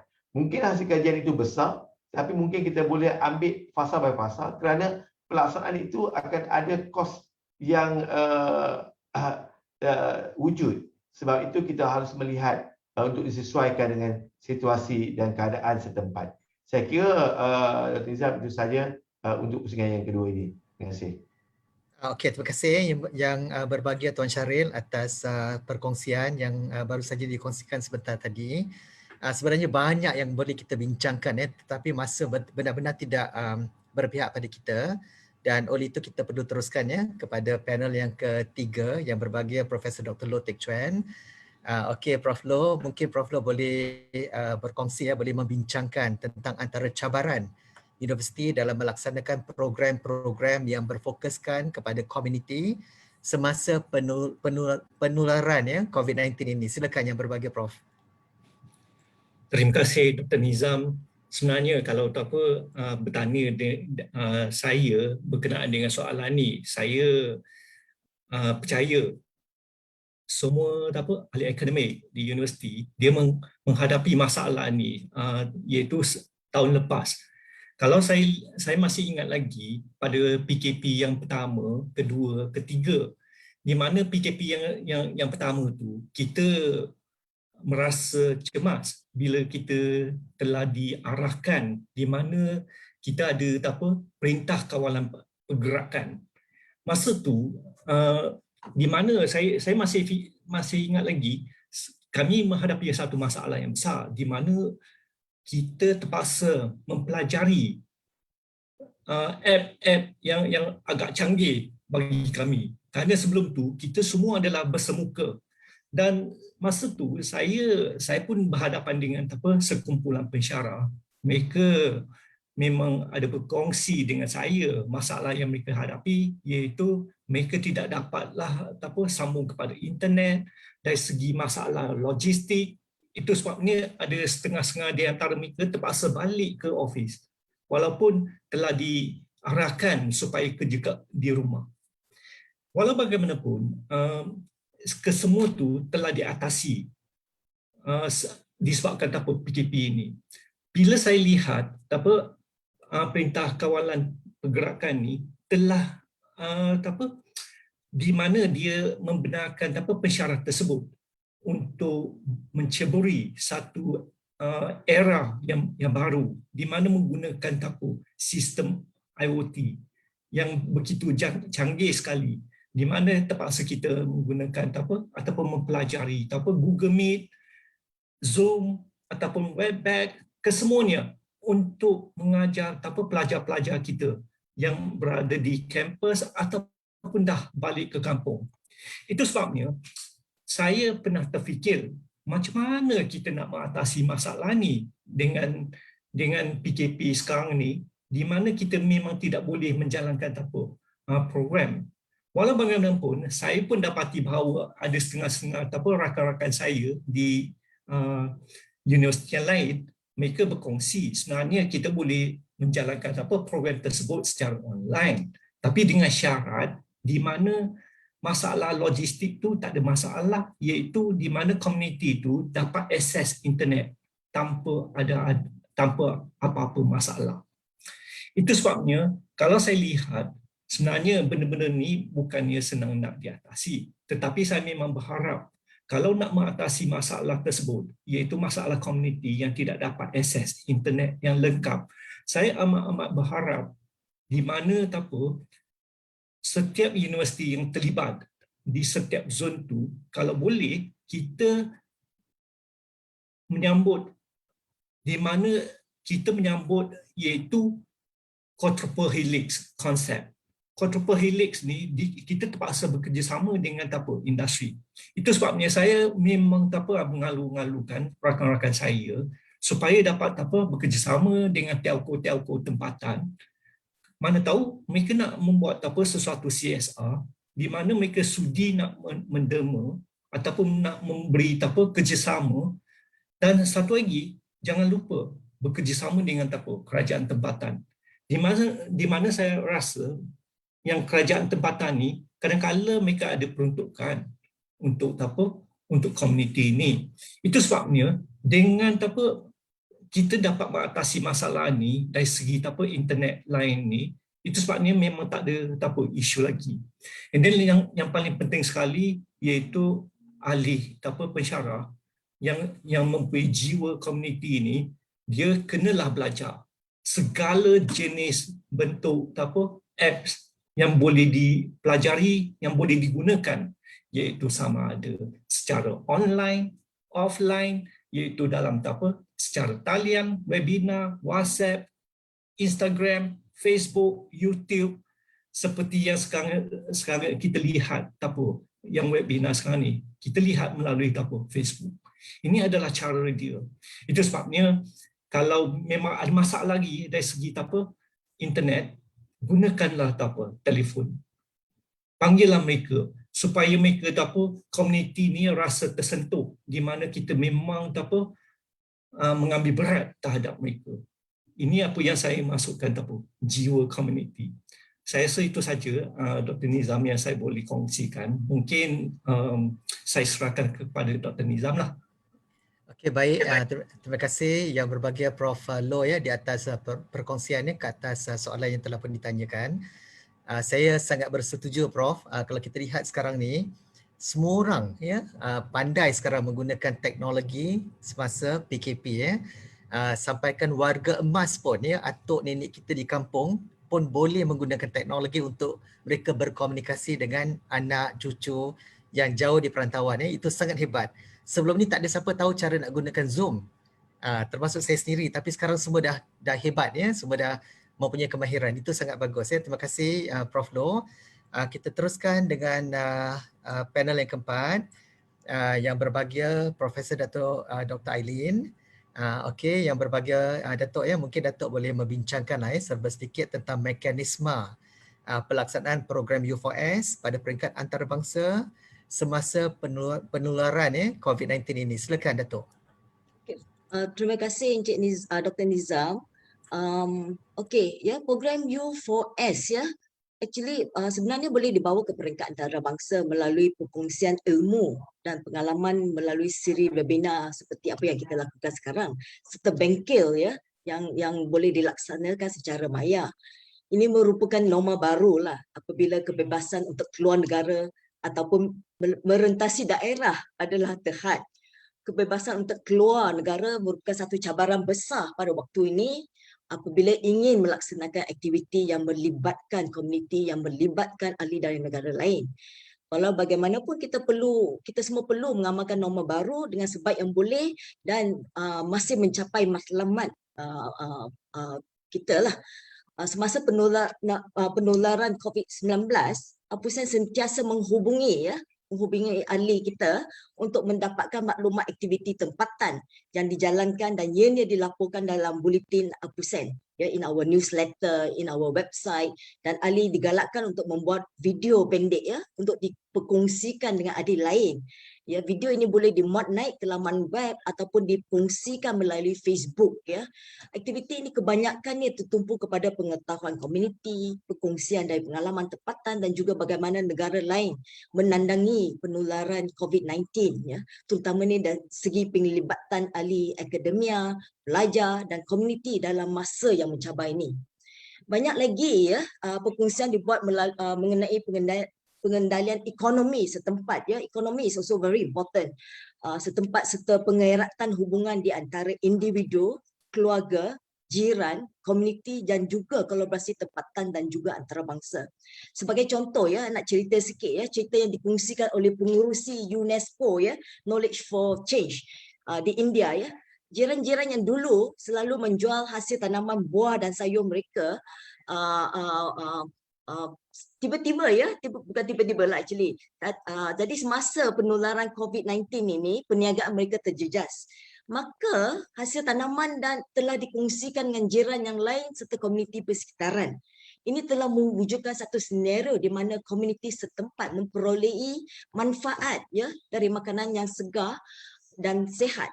Now everybody is eating healthily, you know, in a remote area. Yeah, the wealth is being shared evenly now.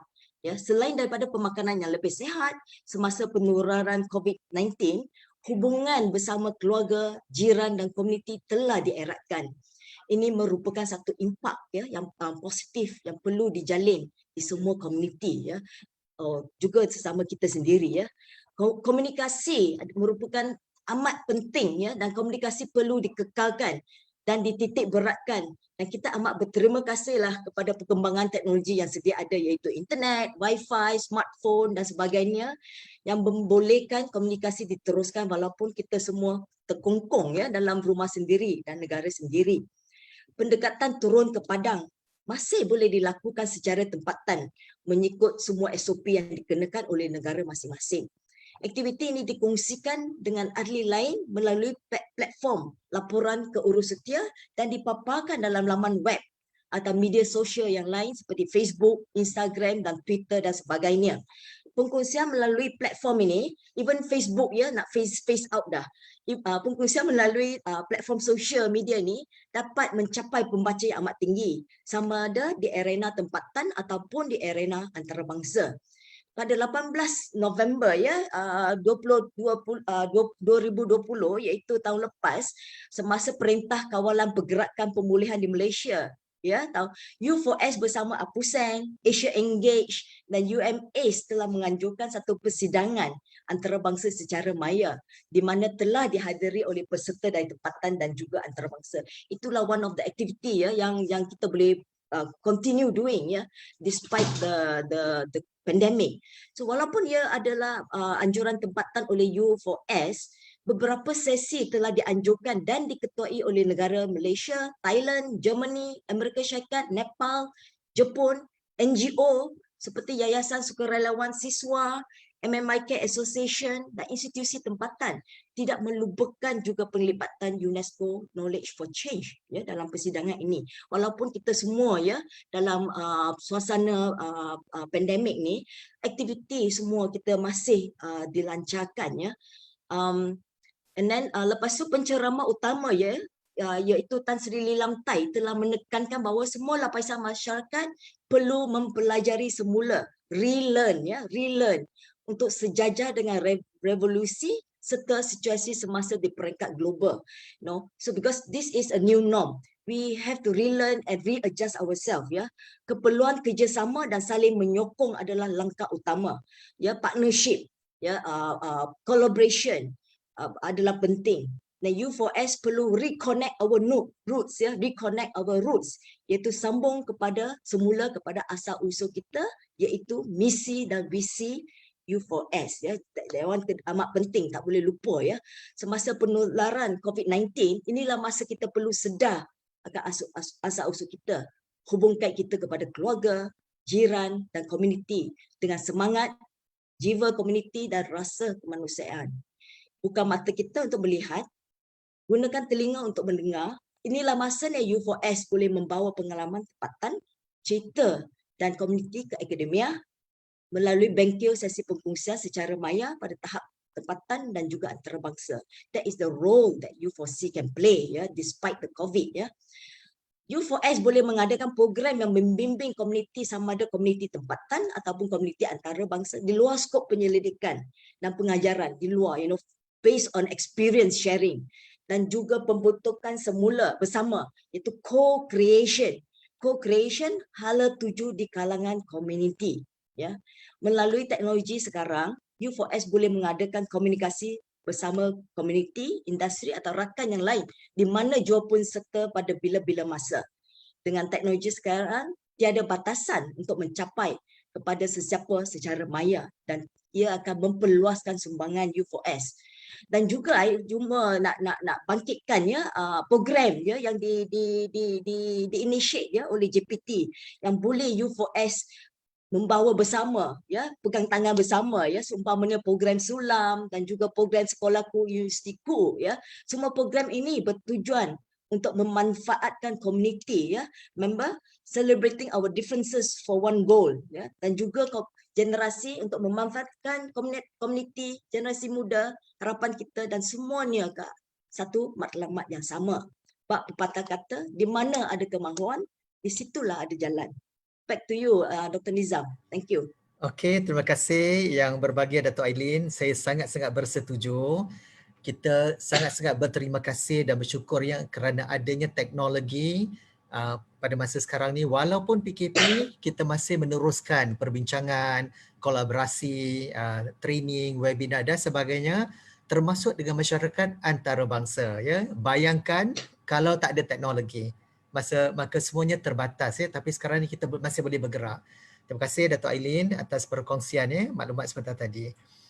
Maka okey, tamatlah kita pusingan yang kedua. Maka sekarang kita akan teruskan pusingan yang ketiga dengan menjawab ataupun memberikan fokus kepada soalan-soalan yang ditanyakan oleh para pendengar. Ada banyak soalan sebenarnya yang ditanyakan oleh para pendengar, tetapi masa tidak mengizinkan.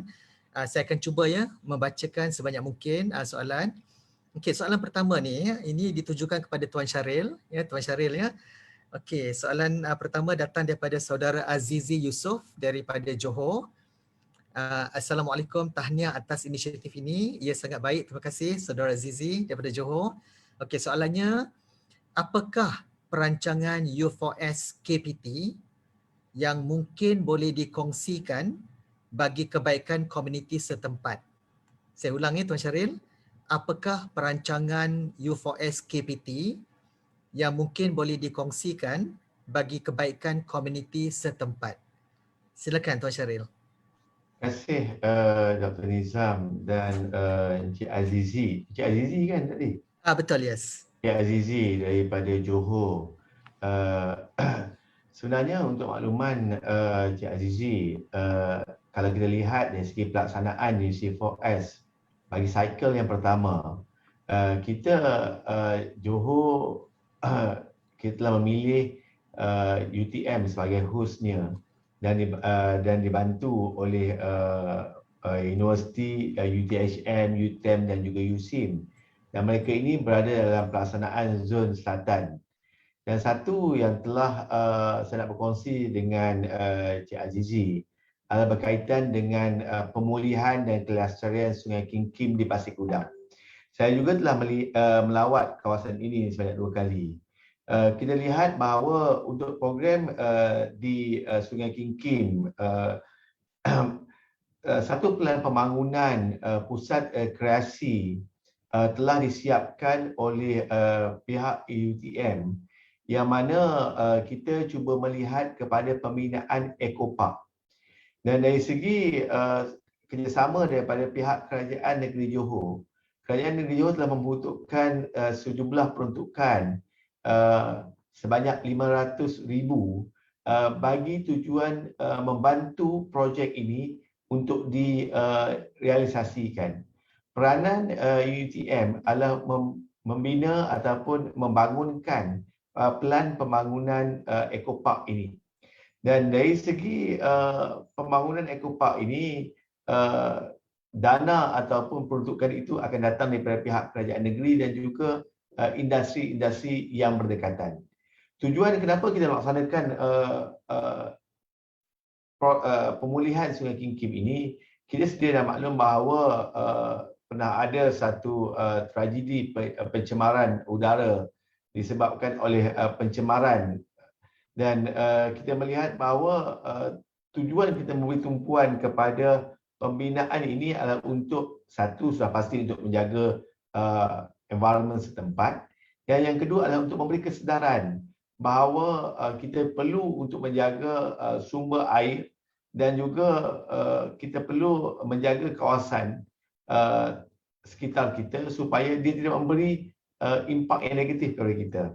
Di samping itu juga, bagi merancangkan program ini, pihak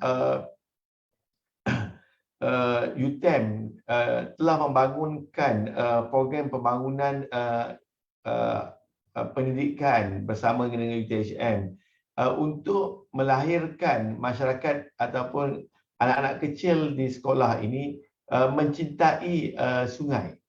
Dan kita lihat bahawa program ini telah dijalankan dan telah membuahkan hasil yang baik. Tetapi untuk fasa yang kedua, kita masih lagi membuka peluang kepada masyarakat. Jadi saya nak membuka peluang kepada pihak masyarakat ataupun pihak NGO ataupun organisasi setempat. Sekiranya ada keperluan ataupun ada cadangan, bolehlah terus menghubungi kami di bahagian kolaborasi industri dan masyarakat. Boleh pergi ke website bahagian kolaborasi industri dan masyarakat, boleh menghubungi pejabat saya untuk kita mengadakan perbincangan. Sebagaimana yang saya sediakan tadi adalah kita sangat memerlukan pihak masyarakat yang berkehendak kepada program-program kita ini, supaya apabila ada kehendak daripada pihak masyarakat, agak mudah pada kita untuk melaksanakan program. Dan kita juga melihat bahawa urusan-urusan untuk link-up networking ini boleh kami laksanakan di tingkat kementerian. Jadinya Dr. Nizam, bagi menjawab Cik Aziz tadi adalah kita ada projek di Sungai King dan sekiranya mana-mana sahaja Cik Azizi ataupun masyarakat di Johor ataupun di mana sahaja memerlukan projek-projek kemasyarakatan ini, kita boleh berbincang. Dan saya juga sekiranya ada wakil-wakil daripada kerajaan negeri bagi peringkat JPT, kita sangat mengalu-alukan program kerjasama di antara kerajaan negeri dan juga kami di peringkat kementerian supaya aktiviti itu dapat dilaksanakan, kerana kita bukan hanya contohnya di Johor ada UTM Johor Bahru, ada UiTM, Politeknik dan juga College Community. Tapi sekiranya mereka tidak ada kepakaran, dengan kerjasama dengan pihak kementerian kita boleh ambil kepakaran itu di USM, kita boleh ambil di UPM, di UKM. In fact, dengan menggunakan platform yang diwujudkan oleh USM Office ini, kita juga boleh ambil kepakaran daripada global university yang lain. Dan insya-Allah perkara itu kita boleh laksanakan. Apa yang kita perlukan adalah komitmen daripada masyarakat untuk kita meneruskan aktiviti kemasyarakatan ini. Itu saja Dr. Nizam. Okey, baik Tuan Syahril, terima kasih ya di atas jawapan kepada soalan yang dikemukakan oleh Saudara Azizi Yusof daripada Johor ya. Terima kasih Tuan Syahril. Yang mana saya setuju kita sangat mengalu-alukan masyarakat datang kepada kita untuk maklumkan apakah isu agenda nasional yang boleh kita bantu selesaikan. U4S lebih memberi fokus kepada menyelesaikan agenda nasional, masalah nasional. Sebagai contoh, Sungai King ialah masalah negara ya, yang mana kita akan cuba bantu untuk selesaikan. Baik, untuk soalan yang kedua, ini ditujukan kepada Yang Berhormat Datuk ya, Datuk Mansur ya. Okey, ini datang daripada Karim Unimas. Ya, Karim daripada Unimas, Encik Karim. Okey, soalannya Yang Berhormat Datuk, apakah harapan Yang Berhormat Datuk terhadap inisiatif U4S? Ringkas sangat soalannya, saya ulang sekali lagi Yang Berhormat Datuk. Apakah harapan Yang Berhormat Datuk terhadap inisiatif U4S? Silakan Yang Berhormat Datuk. Terima kasih kepada Tuan Nizam, terima kasih kepada Cik Karim daripada Unimas yang menyiapkan soalan cukup penting ini, iaitu harapan daripada kita sendirilah KPT. Saya nampak yang ada dua di situ yang harapan besar kita lah. Satu ialah untuk saya harap yang siri kita ini, inisiatif yang kita lakukan ini dapat memberi rangsangan yang hebat kepada para akademia untuk terus berkarya lagi, menghasilkan pendidikan yang besar untuk diaplikasikan kepada masyarakat. So untuk proses pembangunan negara seterusnya, itu yang pertama, dan ini akan memberi 2-3 manfaat kepada masyarakat setempat. Pertama yang untuk meningkatkan pengetahuan dan kemahiran mereka sendiri, kemudian menambah baikkan kedudukan sosioekonomi mereka dan juga memperluaskan jaringan mereka untuk sebagai nilai tambahan kepada usaha-usaha yang mereka lakukan. Contoh kalau dalam bidang pembangunan keusahawanan lah contohnya, kata dia dalam satu masyarakat. Itu yang pertama yang saya nampak ini, supaya ia boleh memberi rangsangan lagi kepada akademia kita untuk terus berkarya dan menghasilkan pendidikan bagi mengatasi masalah-masalah dan juga cabaran-cabaran dalam proses pembangunan negara. Banyak tu, masalah sosial, masalah perpaduan masalah yang dalam proses pembangunan negara. Itu yang pertama. Dan yang kedua, juga berharap yang ini merupakan satu inisiatif yang baik. Saya sangat-sangat berharap yang kita akan mendapat kerjasama yang mantap dari berbagai-bagai pihak untuk menjayakan program ini seterusnya. Contohnya kerjasama daripada IPT sendiri. Ya, kementerian kita dapat kerjasama semua daripada IPT, daripada pihak industri. seperti yang kita kata tadi, tak guna kita menghasilkan inovasi tetapi kita ada kekangan daripada dari segi kegunaannya oleh pihak industri. Maka industri boleh juga memberikan peranan, memberi sumbangan bukan saja dana tapi juga idea-idea dalam pembentukan inovasi seterusnya. Dan juga yang ketiganya, harapan kita ialah supaya ia juga bermanfaat dapat kerjasama daripada organisasi dan pimpinan setempat, supaya pemimpin setempat dapat memberi kerjasama dengan baik untuk meningkatkan participation yang lebih meluas dalam usaha macam Dr. Ali sebut tadi ni, bukan saya peringkat setempat tapi peringkat antarabangsa. So kalau sekiranya masyarakat setempat pun dan organisasi setempat, kepimpinan setempat memberi kerjasama dalam usaha ini, saya yakin usaha yang dilakukan oleh kementerian ini, U4S ini akan capai kejayaan. Dan akhir sekali, tentulah kita perlukan kerjasama yang mantap, yang baik daripada lain-lain agensi dan juga kementerian serta jabatan-jabatan lain. Seperti yang kita usaha sekarang ini untuk melaksanakan program-program yang meretasi kementerian. Ini dapat membantu kita dalam mengorak perancangan dan juga pelaksanaan program-program bagi penjayakan program U4S ini.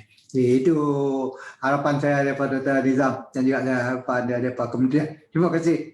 Okey, terima kasih Yang Berhormat Datuk. Maka kita dah dengar ya harapan Yang Berhormat Datuk sendiri tentang program dan juga projek U4S ya. Kita hanya ada masa ya, maafkan saya, kita hanya ada masa untuk satu saja soalan lagi. Soalan yang terakhir, banyak soalan yang kita terima tapi kita tak dapat nak bacakan semua sebab masa ya tidak mengizinkan. Okey, soalan yang terakhir untuk yang berbahagia Datuk Ailin. Okey, Datuk Ailin, soalannya daripada Encik Khairil UMS ya, Encik Khairil UMS. Soalannya, apakah di antara program APUSEN yang sudah dijalankan ya di Universiti Awam di Malaysia? Ya, sekali lagi yang berbahagia Datuk, saya ulang. Apakah program APUSEN yang sudah dijalankan di UA Universiti Awam di Malaysia? Silakan yang berbahagia Datuk. Okey, terima kasih Dr. Nizam. Terima kasih Encik Khairil ke atas soalan yang diberikan. Untuk makluman ya semua dan juga Encik Khairil, kita ada APUSEN at Malaysia chapter ya. Di mana kebanyakan ahli adalah memang dari universiti tempatan. So untuk berkongsi ya, salah satu dari projek yang amat dibanggakan oleh APUSEN yang telah kita angkat ke peringkat antarabangsa adalah program ya pembentukan komuniti bebas dadah ya yang di-champion ya, diketuai oleh Universiti Sains Islam Malaysia. Ya, program ini telah dijalankan sejak tahun 2018 dan sehingga hari ini ia masih disambung ya, dan model yang program ini telah dikongsi di Jepun dan juga dikongsi di Brunei ya.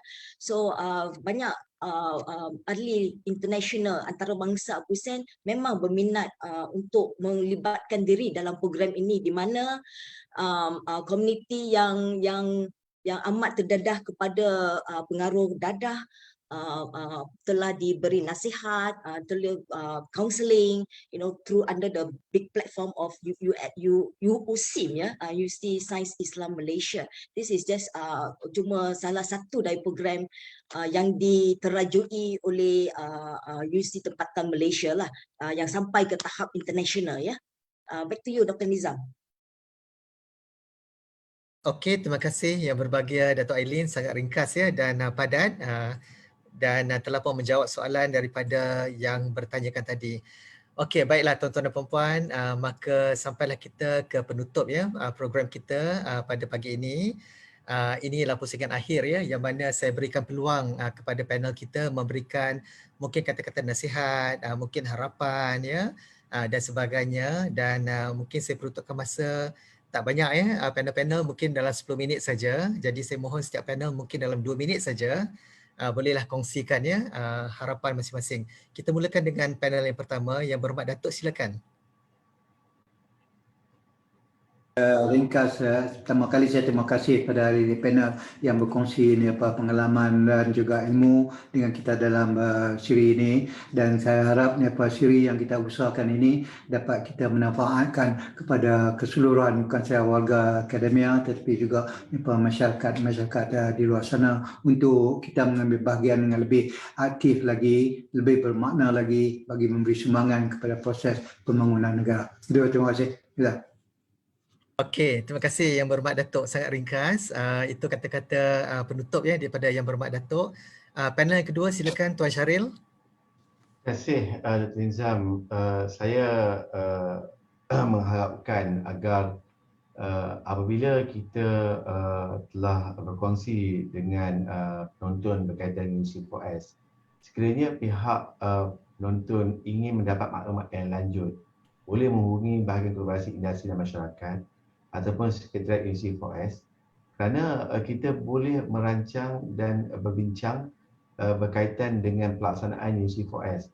Kerana kita mahu seboleh-bolehnya adalah perkongsian kepakaran ini dapat ditingkatkan lagi agar lebih ramai masyarakat mendapat manfaat. Saya juga nak ambil kesempatan ini untuk terima kasih kepada Yang Berhormat Datuk Mansur, Timbalan Menteri Pendidikan Tinggi, yang memberi komitmen dan sokongan kepada program webinar kita siri yang pertama ini, dan juga kepada pihak Sekretariat UC4S kerana dapat menganjurkan program yang saya kira sangat bermanfaat kepada saya sendiri dan juga kepada pihak penonton. Itu saja. Terima kasih. Okey, terima kasih Tuan Syaril. Panel yang ketiga yang berbahagia Profesor Dr. Loh Teck Chuan, silakan Prof. Terima kasih Dr. Nizam. Terlebih dahulu saya ingin mengucapkan ribuan terima kasih kepada KPT, BKIM kerana memilih UPM sebagai Ketua Sekretariat. Tapi yang tak akhir sekali, saya ingin mengalu-alukan rakan-rakan di universiti supaya semaikan lebih banyak jiwa komuniti ini, bukan sahaja di kalangan staf akademik dan bukan akademik, dan juga di kalangan pelajar-pelajar kita, supaya lebih peka dan prihatin kepada masalah yang dihadapi oleh masyarakat dan juga industri, supaya konsep quadruple helix dan U4S ni dapat dicapai bersama-sama. Terima kasih Dr. Nizam. Okey, terima kasih Yang Berbahagia Prof. Loh, dan panel yang keempat Yang Berbahagia Profesor Datuk Dr. Ailin Tan, silakan Datuk. Okey, terima kasih Dr. Nizam. Saya ingin mengambil kesempatan ini untuk mengucapkan terima kasih jugalah kepada Sekretariat yang sudi menjemput saya untuk berkongsi ilmu ya. Saya juga mengambil kesempatan di sini untuk reminder lah ya, sebab kita ini juga adalah dianggap sebagai community yang perlu di-empowered ya, to have jiwa community. We are also a community ourselves. So benda ni kita kena belajar jugalah ya. Jadi U4S dan APUSEN mempunyai matlamat yang sama ya, iaitu memupuk jiwa komuniti di kalangan akademia, staf dan juga pelajar di institusi pengajian tinggi. Kita nak create ya a community with great minds. Ya, with great minds having big hearts. Ya, yang berjiwa adalah harapan kita juga untuk memupuk generasi masa hadapan yang berjiwa komuniti dan holistik ya. Generasi muda yang berprihatin dan memahami konsep pulang ke komuniti, return to the community. Generasi muda patut sedar bahawa peluang yang diberikan kepada mereka untuk melanjutkan pelajaran ke Menara Gading perlu dipulangkan ke komuniti, di mana pengetahuan dan pengalaman yang mereka perlu dikongsikan bersama komuniti yang terpinggir dan juga komuniti bottom billion. Ya, generasi muda ini yang dianggap berlian ya, diamond ya, yang belum dipolish ya, dan berlian ini boleh dikilat sehingga bersinar melalui pendedahan kepada program U4S ya, sama ada di peringkat tempatan ataupun di peringkat antarabangsa ya. We can polish them to be a shining diamond. Apa yang dihajatkan oleh Jabatan Pendidikan Tinggi melalui program seumpama U4S adalah pembentukan komuniti di Menara Gading, iaitu generasi harapan kita ke arah kecemerlangan yang berjiwa. Excellence with soul. Ya, thank you. Nizam, kalau saya tambah sedikit. Silakan Tuan Syaril, silakan. Saya juga nak ambil kesempatan ini untuk mengucapkan terima kasih kepada semua ketua zon Universiti 4S dan juga ketua-ketua projek Universiti 4S yang selama ini telah memberi komitmen yang sangat baik kepada Universiti 4S dan kepada para penonton di luar sana. Sekiranya berminat untuk menjadikan Universiti 4S ini ataupun nak menjemput projek kumpulan Universiti 4S untuk berada di lokaliti masing-masing, boleh sahaja ke universiti dan carilah ketua-ketua Universiti 4S ini kerana mereka pasti akan membantu tuan-tuan dan puan-puan. Itu saja Dr. Nizam. Okey, terima kasih Tuan Syaril.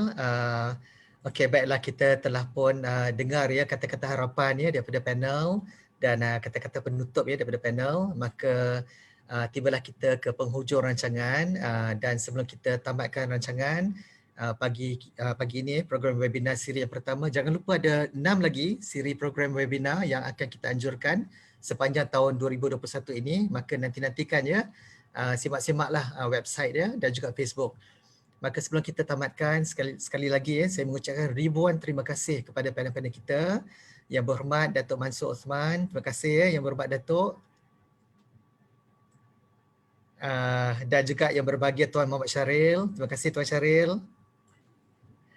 Yang ketiga yang berbahagia Profesor Dr. Loh Teck Chuan, terima kasih Prof. Loh. Dan juga yang berbahagia Profesor Datuk Dr. Aileen Tan, thank you so much Datuk Aileen, thank you ya. Okey, terima kasih semua panel dan terima kasih semua yang mengikuti kita daripada mula sampai ke akhir rancangan. Dan terima kasih kepada semua yang telah pun bertanyakan soalan.